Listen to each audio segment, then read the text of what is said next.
Hey there. How's it going today, folks? Thanks for attending my SSE lecture today. I think it's been a couple of years since I gave a presentation to the SSE group.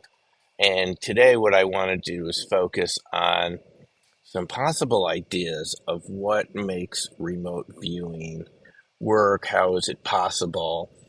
How do you actually have non-electromagnetic communications and interactions at a distance in a way that defies conventional Maxwellian electrodynamics. Um, my background, as some of you know, is actually as a sociologist. I'm a former statistics teacher and research methods teacher in sociology. So the ideas I'm going to present to you today are kind of a layman's interpretation of some of these ideas in physics. It's what you might pick up also if you're a non-physicist or non-engineer reading these ideas, and that's about the depths of it. So if you have any comments or ideas or other ways to interpret what I'm saying here, we can address that in the Q&A.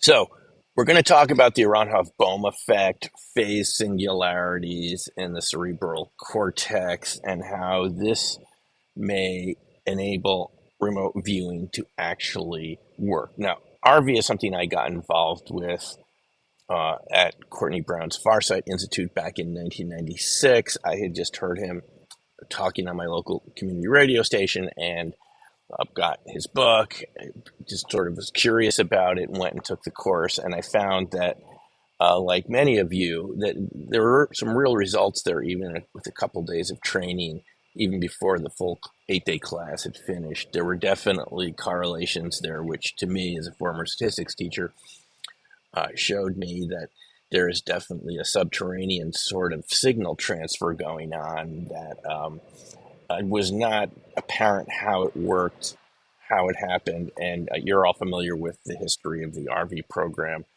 um, and the results that it can achieve, which we'll look at the very end. But I've always been wondering ever since 1996, how is it possible? How does it work? Um, what's the mechanisms behind this sort of non-local perception, communication, and even interaction? So let's take a look at how this may be possible. Um, so we know some of my background here.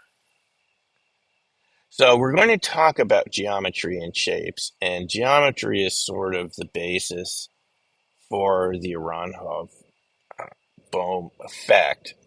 And even if we look around in nature, we know that there are certain shapes that nature prefers, sort of phi ratio shape, which we often find built into nature, and we see it in this drawing from Leonardo da Vinci, where he built the golden section, sort of this idea of the perfect proportion of the human body. So what we have to ask here is this sort of some sort of random artifact of our particular reality, the golden section 1 to 1.618, or is there some deeper meaning to that particular mathematical expression? Does it have a significance more than just physical beauty, the way Leonardo da Vinci was looking at it? We find this golden section all sorts of places in our inner ear, in the spirals, in our heart valves, in the ratio of our bone structures, 1.6 to 1 throughout our entire body, and just all sorts of measurements. You're going to find it over and over again. We see this in galaxies, and it's often portrayed in uh, Eastern healing arts. Tai Chi, Qigong makes a big deal of these types of spirals. And do they signify anything deeper? We know that RV does have, just from the existing research, Ed May and others who presented research about sidereal time, and how there's sort of a correlation between where the Earth is in position to the Milky Way. Apparently, according to the data that's been presented by Ed May and others, when the Earth is at a certain sidereal time pointing in towards the center of the Milky Way, it has the effect of lowering RV ability to some degree versus when you're on the other side of the Earth facing away from the center of the Milky Way, as if there's some sort of radiation coming from the center of our galaxy. So this is sort of one effect that we've known about for a while, where there's an effect of cosmological impact on human perceptual ability in RV.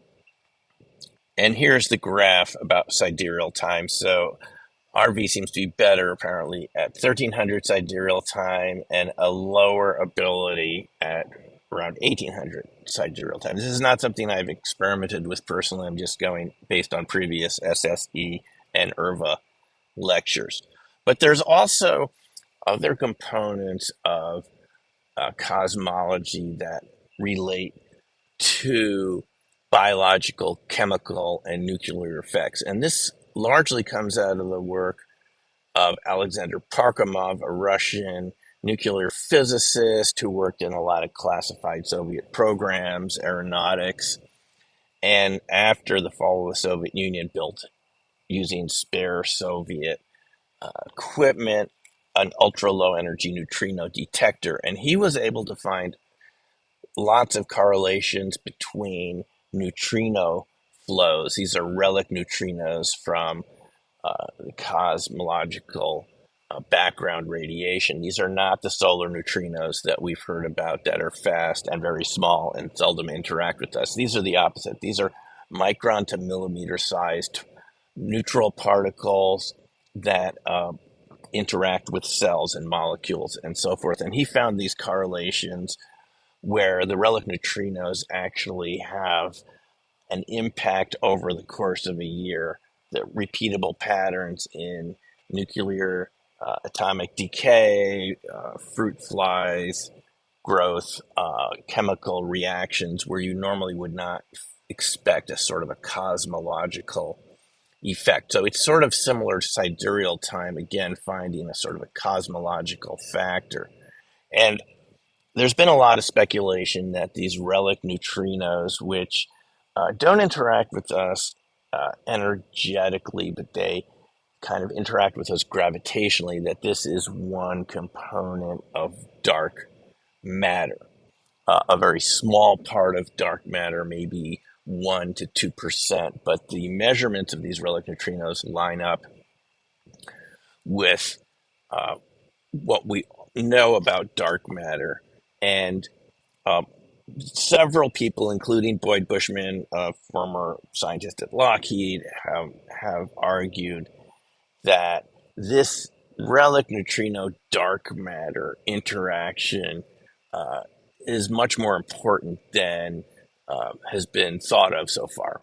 And it's actually maybe where a lot of the action is in the so-called relic neutrinos and their counterparts from the human body, cold neutrinos, which have the same mass as relic neutrinos, but they're emitted by biological organisms. So this is just something to keep in mind as a possible subject matter for further exploration.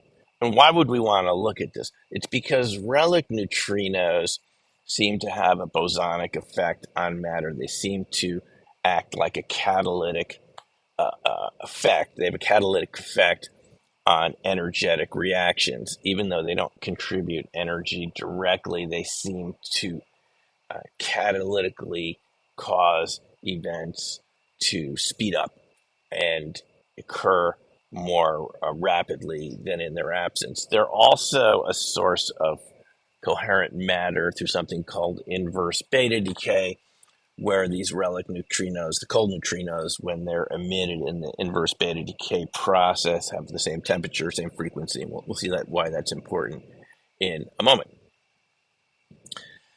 So when we look at some of the people who've done RV, And the reason this connects back to something like relic neutrinos, cold neutrinos, is a lot of the people that have psi ability also have PK ability. And as you'll know from Hal Putoff's presentations here at SSE, IRVA in the past, and also Russ Targ, that one of the first experiments they did with Ingo was to have him affect a magnetometer at Stanford that graduate students used. You've heard about this experiment where Hal asked him to put his mind on the magnetometer, and according to Hal, 3 times in a row, every time that Ingo was imagining perceiving this magnetometer that's buried in the ground under concrete. I mean, it's something we're told is so stable that nothing would affect it, not planes overhead, trucks on the road. I mean, it's there for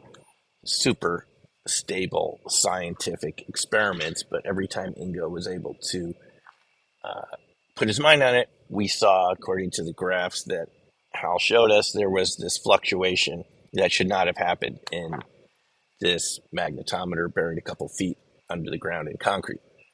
And so that was Ingo's first interaction, as far as I know, with Russ and Hal over at SRI. It wasn't actually a remote viewing experiment. It was a PK experiment.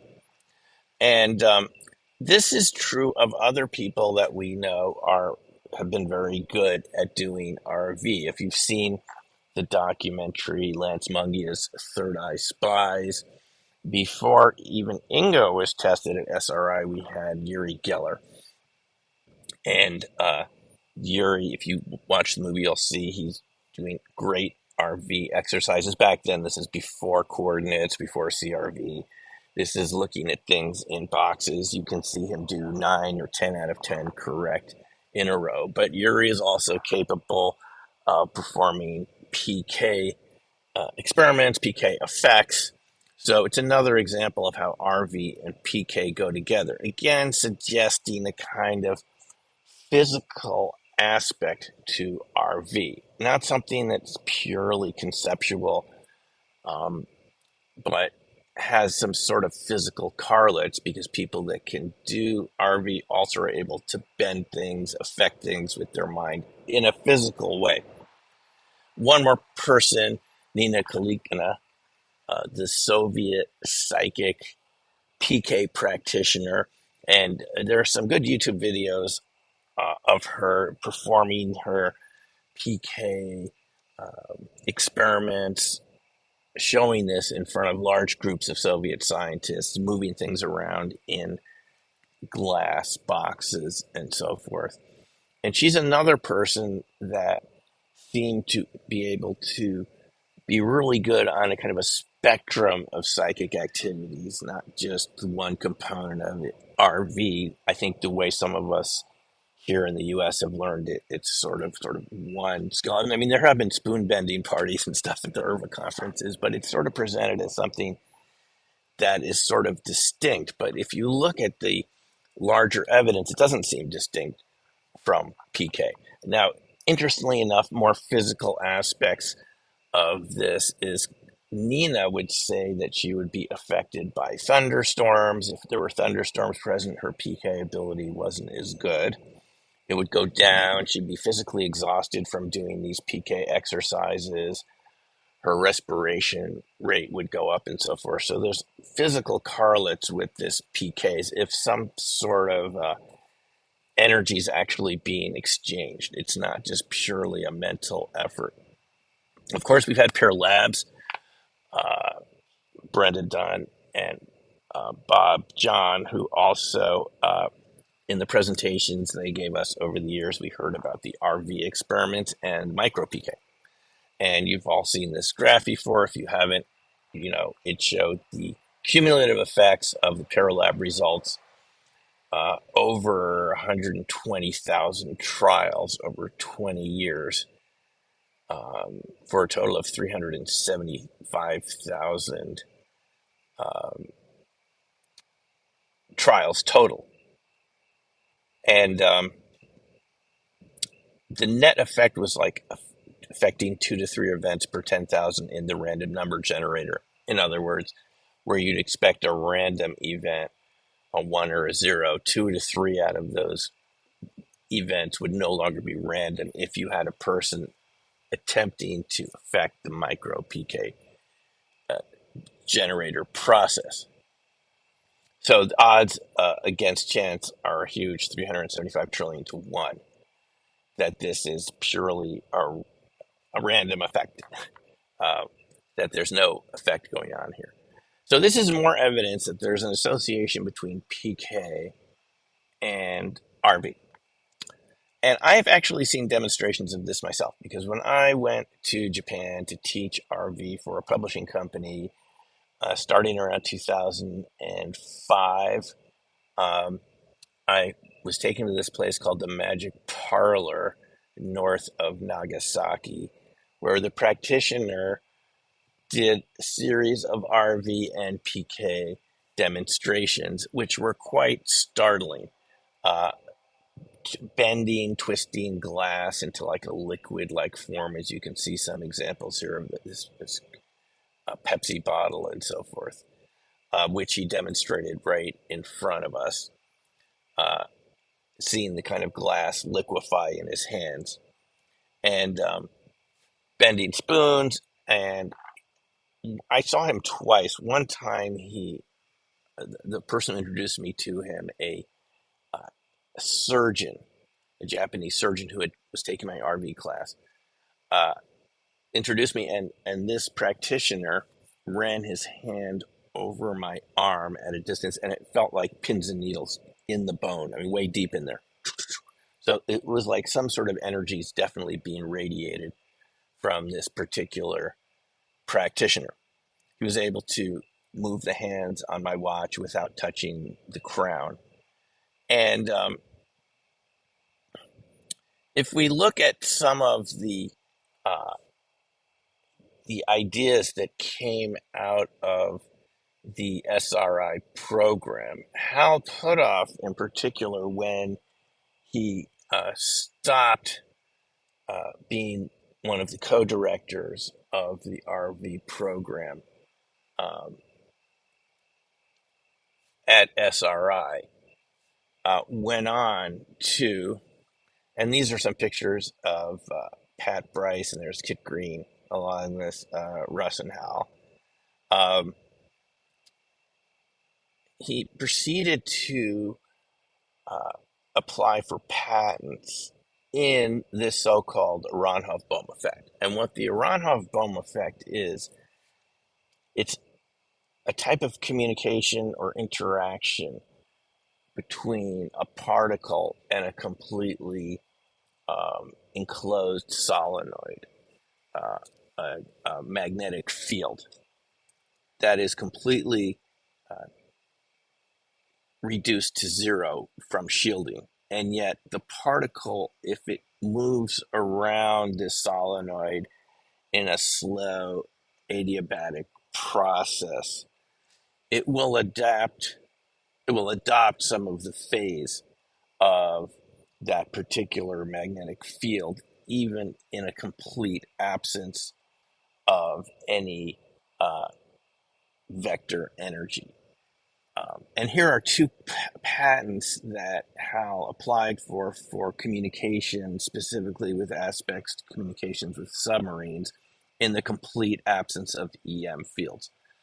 And so you would sort of think that if Hal created these patents just out of the RV program, it's probably because he was thinking all along when he was working with uh, Ingo and Pat and the other psychics that were there, that he's probably wondering what the effect is, and he probably thinks, like some of us, that it has to do with this AB effect. The AB effect, Aharonov-Bohm, it has a very interesting history.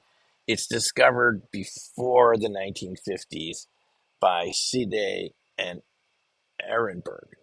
And these two engineers didn't realize what they had discovered, so they just kind of let it go. And it's rediscovered by Yakir Aharonov. And he finally convinces David Bohm in the UK to let him study this effect, because his thesis supervisors in Israel said this is not going to go anywhere. But the AB effect is considered to be one of the strangest quantum effects there is. Again, in the complete absence of any electromagnetic field, you're still going to have an interaction between a photon and a solenoid, a completely shielded solenoid. And normally, when we think about math, we apply it to things in the real world that we can physically measure, that we agree are physically real. In the case of the AB effect, we're applying mathematics to imaginary processes, so called vector potential. And even though it's purely a mathematical exercise in the vector math, it still ends up having a physical effect. So it's an example where imaginary numbers have real physical effects, and it's not something that was actually uh, accepted for a long time. I mean, Aharonov and Bohm proposed this in the 50s, and it's not experimentally verified until 1986 by Tonomura in Japan. And here it is. You can see a particle comes in the vicinity of a completely shielded solenoid. So if you had a tri-field meter and you put it next to this solenoid, you're going to have zero readings. There is not going to be any magnetic or electrical activity on your EM meter, your tri-field meter, but the particle is going to register a phase change consistent with the energy in the solenoid, even though there's nothing in the field. So we're talking about non-radiating EM fields that are still communicating information, and this is why you can see it relates to possibly to RV. If you'd like to hear more about this from Eric Weinstein and how in Jesse Michaels, you can look at the physics of UFOs, of course, and they go into these sort of non-ordinary EM fields. Howland specifically talks about these toroidal types of fields, toroidal moments, which come uh, out of the work of Zeldovich in the Soviet Union, Yakir Zeldovich in the 50s, and Dubovik in the 60s, who proposed sort of extensions of ordinary Maxwellian fields, so-called toroidal moments, non-radiating toroidal moments. Just think of something like a focused donut, and you're thinking of a toroidal sort of shape, where you have these wrappings along these so-called poloidal wrappings of energy around the donut shape. And so it's a non-ordinary type of shape that completely can shield any of the EM energy from radiating out in an ordinary way. And it creates all sorts of alternative processes. And you can watch this video if you want to hear them talking about how this relates to the physics of UFOs and all sorts of extraordinary phenomena. Even James Clerk Maxwell himself imagined these sort of vortex fields uh, in a sort of idea about how the ether could be structured. He had this sort of toroidal sense with electrical positive and negative electrical charges. So this even goes back to Maxwell. And even before Maxwell, you had the work of Wilhelm Weber and Carl Friedrich Gauss. A couple decades before, where they're talking about these sort of non-ordinary effects, even purely from a Newtonian perspective, from Newton's third law, they were able to speculate that you would have a negative inertial mass and all sorts of kind of counterintuitive effects that we now associate with UFOs and UAP, Alcubierre warp drives, and so forth. This all even precedes Maxwellian electrodynamics in the work of Wilhelm Weber. If you look into that, you'll see they're talking about these sort of inverse reciprocal uh, effects that we now consider to be indicative of these toroidal moments. So we're talking about kind of an alternative type of resonance where two objects, processes can interact at a distance without anything happening in the field in between. A sort of a non-local EM effect, not due to radiation, but due to a type of resonant interaction.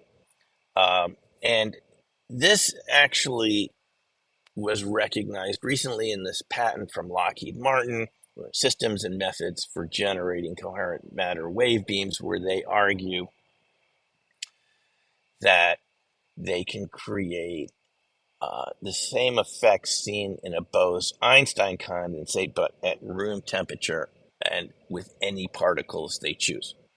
And they have a little diagram here you can see on the right with these coupled resonant cavities, where they say through, if you read the abstract here, through vector potential, not the actual vector field, but the vector potential, they can create this sort of non-local interaction at a distance for cloaking, invisibility, directed energy weapons, communications, and so forth.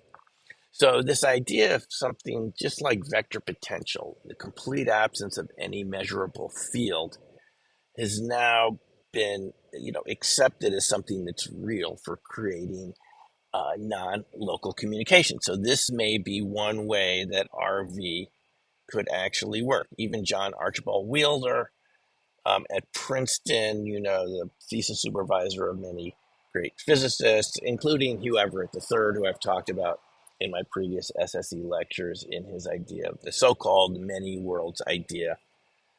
Wheeler kind of came up with this sort of toroidal shape. He called it a geon, a geomagnetic entity, something. He speculated that it would create a gravitational field, a little like Boyd Bushman in that earlier slide where he's talking about neutrinos interacting with these toroidal shapes, dark matter. Even in the 50s, Wheeler's proposing a type of gravitational technology here using these self-similar repeating toroidal shapes. We know from the work of KGB science experiments in the 80s, and this comes from the work of Zverblis and Nevesky, Zverblis being a scientist that was invited to see a toroidal type wired shape that he said in a Moscow basement was capable of creating invisible ball lightning. You could remove the device and the charge would be there for several days over the surface of the desk that you could measure with. Even after the machinery had been turned off, these sort of interlooping toroidal shapes, he called it a bagel. Again, kind of like a toroidal shape, but it's kind of loops around loops, as you can see from this diagram. And this is just the same sort of Maxwellian alternating electric and magnetic fields at right angles, but these are closed electromagnetic fields that do not radiate outward, as opposed to the ordinary open electromagnetic fields, which we're used to, which create radio waves and open EM type wave sources that radiate outward. These are non-radiating, they're closed inward, and Zverblis and Nevesky believed that this radiated all the way down to the quantum vacuum field and focused the photons, kept compressing the energy, and was responsible for generating a ball lightning, either visible ball lightning or invisible ball lightning, based on a sort of fractal repeating pattern. So these toroidal moments seem to be very important, and I'm basing this sort of on the work of Bob Greenyer and the work of the Martin Fleischmann Memorial Project, Martin Fleischmann being one of the co-inventors with Stanley Pons of one sort of method of creating what was called back in the in the 80s cold fusion. It's more nowadays it's more considered to be low energy nuclear reaction, not literally cold fusion, but there's this tradition all the way from Zeldovich to Dubovik to Nevesky, Zverblis, these closed pointing vectors, concentration of photons, as you can see from the diagram, just repeating magnetic and electrical loops, getting smaller and smaller and smaller, all the way to David Freiberger at Stanford Linear Accelerator Center, funded by DOE, as this is the basis for ball lightning vacuum currents and all of the types of phenomena associated with ball lightning, micro ball lightning, and so forth. Now, this is where it sort of gets interesting because these particular patterns exist in different forms in nature, these toroidal shapes. And it even seems uh, that one more thing before we get to how it actually works in our brain is that there are different ways of creating these toroidal shapes. Uh, you can use Mobius strips, the way Shakparanov did. Uh, it's sort of an alternative form to create this sort of pattern. And then in biological organisms, Raybould was able to show that these toroidal uh, patterns exist in the brains of fruit flies, which allows them to detect magnetic fields and use this as a type of navigation. Uh, you can see here, I mean, it sounds like they're just using it for navigation, but look what he's talking about. Antipole excitations, that's from Zeldovich, candidates for dark matter, structured donuts, and so forth. So these toroidal moments have a lot of implications for a lot of different aspects of physics phenomena that we have a lot of questions about. But who would have thought that the M.C. Escher drawings are actually the basis for this sort of self-enclosed, non-radiating EM fields? We know that this creates ball lightning in different forms, white ball lightning and invisible black ball lightning from these toroidal shapes and these Mobius strip forms. Ken Shoulders, who worked with Halpidov, has talked extensively about the significance of these types of charge clusters and connection to dark matter, alternative types of matter, and so forth. Now, in the human brain, which is really what the point of this lecture is about, is there was some research that came up about a year ago where they found these sort of spiraling vortex patterns in the human brain. There's this article, Vortex of the Cortex, which is that even in our own biology, you have these patterns that are going to negate ordinary EM fields and allow for the presence of the Aharonov-Bohm effect. Once you have these toroidal shapes that neutralize existing EM fields, it's replaced by the AB effect. And this would be sort of one possible subject for future research is, do we find this in remote viewers? We find these spiraling sorts of patterns it's on the surface of the cortex? Does this have anything to do with RV or not? It's just a really good question because the signals have been seen there. And so just like we saw in the first slide here, Leonardo da Vinci, we know that some of these patterns and ratios exist in biological organisms. Is it there for purpose? Does it actually serve a function? So this is something that really deserves further investigation, whether these spiral brainwave patterns, not just related to cognitive processing, the way some scientists have looked at it, is this actually the basis for RV, the basis for the creation of the AB effect, and so forth? In the human brain. So you can take a look at this research yourself, but it suggests again that these sort of vortex-like patterns that we see, according to Shoulders, in ball lightning, in charge clusters, all those Soviet and Russian scientists we looked at, Shakparanov and others, that spiral-like pattern has a very interesting electromagnetic effect to cancel ordinary Maxwellian EM fields and to create kind of an extension, sort of what's called a multipole extension of EM fields into a non-radiating boundary and a non-local effect. That's really the thesis here. And so, again, much like vortices act in turbulence, spirals engage in intricate interactions, organizing brain's complex activity. Now, if you've done RV, you know it's not completely a brain-related phenomenon. It's something you feel in your body. But again, it just raises a lot of interesting questions whether this is related to RV. Is this what we're doing when we do RV? Are we canceling out these ordinary EM fields and hooking into something else? And for those of you who haven't seen just how accurate RV can be, it's just always astounding when you see this in classes that you're teaching. I've been teaching it since '96. Set up my own institute in Boulder, Mount Baldy Institute, since '97. I mean, we've seen this in people from the SRI program, whether it's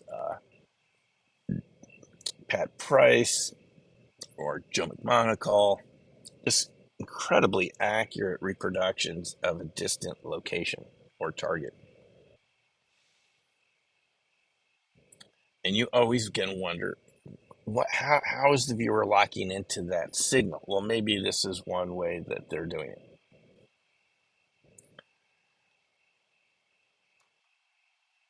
Here's the session that Joe McMonagle did, Lawrence Livermore Laboratories, if I'm not mistaken, and you see how accurate that building is there. But I mean, you see this in your own classes. I mean, I'm always astounded. Even total beginners can do something just that accurate in your RV class. So how do they do it? And look at this one of Area 51 at Groom Lake. You can see these MiG fighter planes in front of these hangar doors. I mean, this is a target I gave to one of viewers I was working with, and she was 500 miles away in Salt Lake City. I just said, Terry, would you like to do a session? I said, yes, here are the coordinates, and then this comes out of my fax machine. About an hour later, I mean, look, there's the hangar doors and the planes. It's completely picture perfect, accurate. Hangar doors and planes, hangar doors and planes. In any case, so this may be one way that RV actually works through this very interesting AB effect, which I think New Scientist said one of the top 7 mysterious and important quantum effects of all time. So, in conclusion, we would say, if this is true, this line of reasoning, that there is a quantum component to RV. It's not literally quantum entanglement. It's this other effect, this AB effect of non-local phase interaction between interrelated sources that have this sort of connection through what's called vector potential. And again, it's purely in the math, but it's been verified to be real. And it seems to me that this sort of subtlety of the AB effect feels very close to what my experience is doing RV. So I could believe that it is the AB effect. Now, whether it is or not would take a little more experiments to show. But that's certainly, I think, a leading possibility now. So thanks. Any questions?